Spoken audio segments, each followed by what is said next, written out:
বংশ পরম্পরায় কাঠের কাজের সঙ্গে যুক্ত মিশরের সোবি ইউনেস। এই কারুশিল্পে ২ শতকের পারিবারিক ইতিহাস রয়েছে তাদের। কাঠের কাজের সঙ্গে এখন যুক্ত রয়েছে ইউনেসের ছেলেও। ইউনেসের স্বপ্ন, সুদূর ভবিষ্যতেও বেঁচে থাকবে তার এই কারুশিল্প।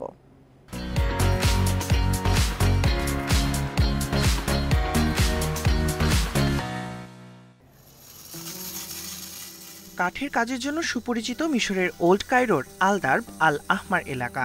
এই কাজের জন্য রয়েছে ঐতিহাসিক পটভূমি। একই সাথে এই এলাকার কাঠ শ্রমিকদেরও রয়েছে কয়েক দশক ধরে এই কাজ করার অভিজ্ঞতা। তাদেরই একজন হলেন সোবি ইউনেস। দাদা এবং বাবার উত্তরাধিকার সূত্রে কাঠের কাজে জড়িয়ে পড়া বলে জানান ইউনেস।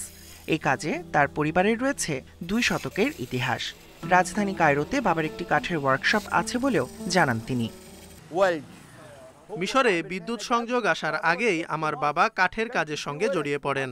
এমনকি বাবা এবং দাদার হাত ধরেই এখানে এই কাজের শুরু।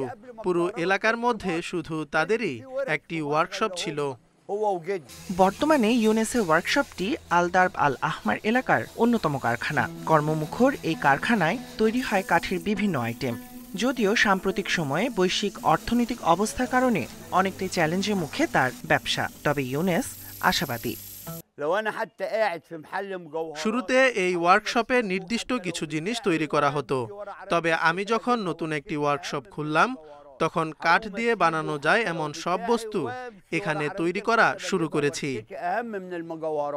বাবার সাথে পারিবারিক ব্যবসার হাল ধরেছেন ইউনেসের ছেলে রামি। তার কাঠের কাজ পৌঁছে গেছে আন্তর্জাতিক দরবারে। ছেলের এই সাফল্যে অত্যন্ত গর্বিত ইউনেস।